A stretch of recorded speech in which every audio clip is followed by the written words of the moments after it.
Doutor, se o senhor puder, começando, explicar para a gente o que aconteceu na gestão Witzel, que ontem, inclusive, ele virou réu pelos 400 milhões de reais, o que estimulou o senhor a fazer esse pedido de impeachment? Bom, vou buscar uma retrospectiva. O ex-governador Wilson Witzel, ele foi eleito levantando a bandeira bolsonarista, caminhando no estado do Rio de Janeiro para todos os lados, junto do senador Flávio Bolsonaro, e se elegeu como uma pessoa de direita, conservadora, que iria combater a corrupção. E a gente se depara, já num primeiro momento, uma questão quase que de psicopatia dele, já se lançando presidente, candidato a presidente da República, com 2 meses de governador eleito. A gente já viu que era uma pessoa que sequer tinha lealdade aos líderes políticos que o colocaram na cadeira aqui de Estado.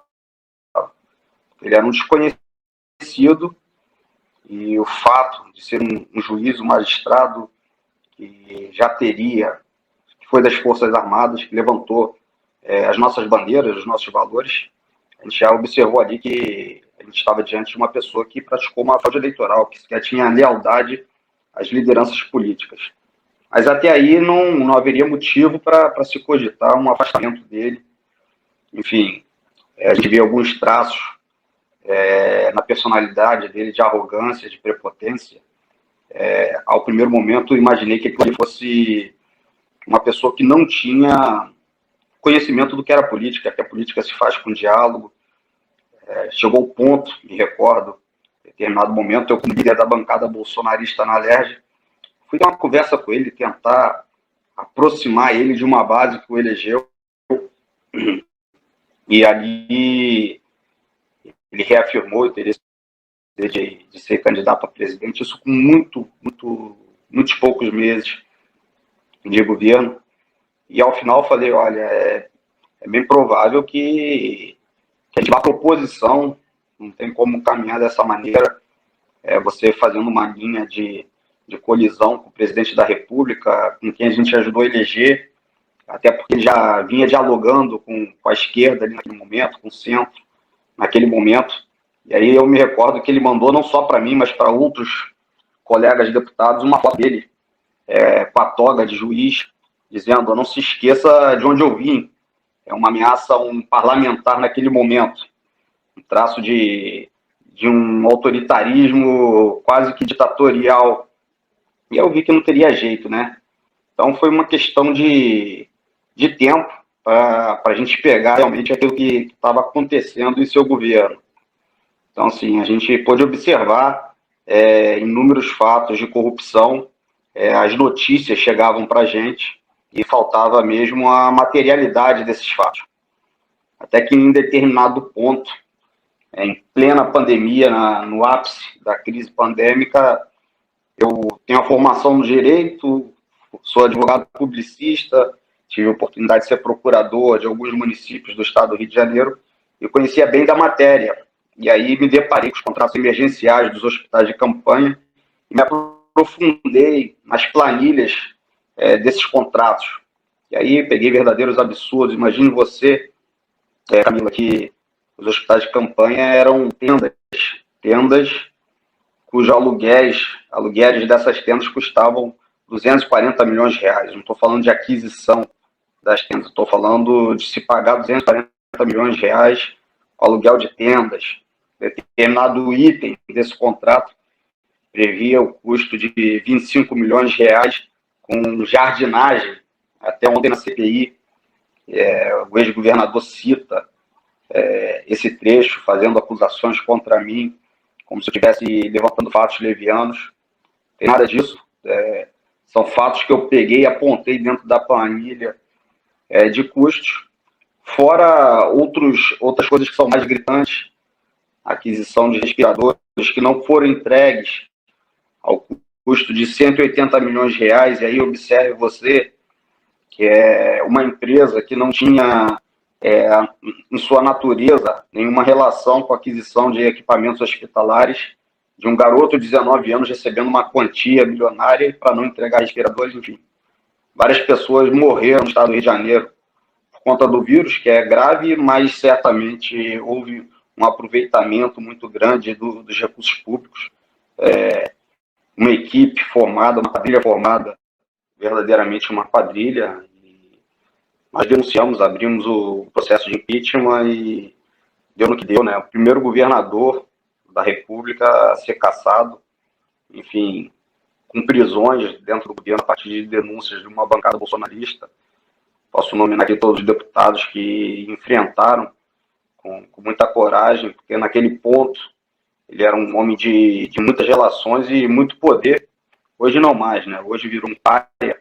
Enfim, só não perdeu a arrogância. A gente pode ver na CPI ontem que ele continuou com a mesma prepotência e arrogância, mesmo tendo sido desmascarado, sendo caçado, enfim, continuou com o mesmo perfil, com o mesmo traço de psicopata, digamos assim. Doutor, antes da gente partir para o assunto sério, me tire uma dúvida que correm aqui na Rádio Pirata, né? Nas conversas de lavadeira. É verdade que o Witzel mandava uma foto dele para os parlamentares usando faixa presidencial? Ele mandou fotos para parlamentares de toga, como juiz, apontando que ele teria força no Poder Judiciário para, de alguma forma, atrapalhar a atividade parlamentar. A questão da faixa presidencial o primeiro ato dele, antes mesmo de tomar posse como governador. Ele instituiu aquele quadro que tradicionalmente tem do presidente da República, que em todos os departamentos tem, com a faixa presidencial. Ele fez uma faixa de governador e botou isso em todos os departamentos do estado do Rio de Janeiro. Com a faixa de presidente da República, para mim, ele nunca mandou nenhum, não. Mas ele falava para todos que seria presidente, não escondia isso de ninguém, e deu no que deu. É presidente do presídio, né? Ele quis dizer, em presidente Venceslau. Doutor, quais foram os crimes cometidos pelo Witzel e com tantas provas, por que ele não está preso? Bom, vamos lá. O julgamento de um impeachment é um julgamento político-jurídico. E o ponto nodal, o ponto forte que ensejou a cassação dele foi o fato dele habilitar uma OS que havia sido desabilitada no estado do Rio de Janeiro por corrupção, pela prática de corrupção. Havia um parecer da Procuradoria do Estado dizendo que era impossível reabilitar aquela entidade para voltar a prestar serviços no Estado, e ele, sem qualquer motivação, indo contrariamente a pareceres jurídicos, habilitou essa OS novamente, exatamente para atender pedido de seus comparsas, de sua quadrilha. Esse é mais um dos fatos, mas foi o principal fato que levou à sua cassação.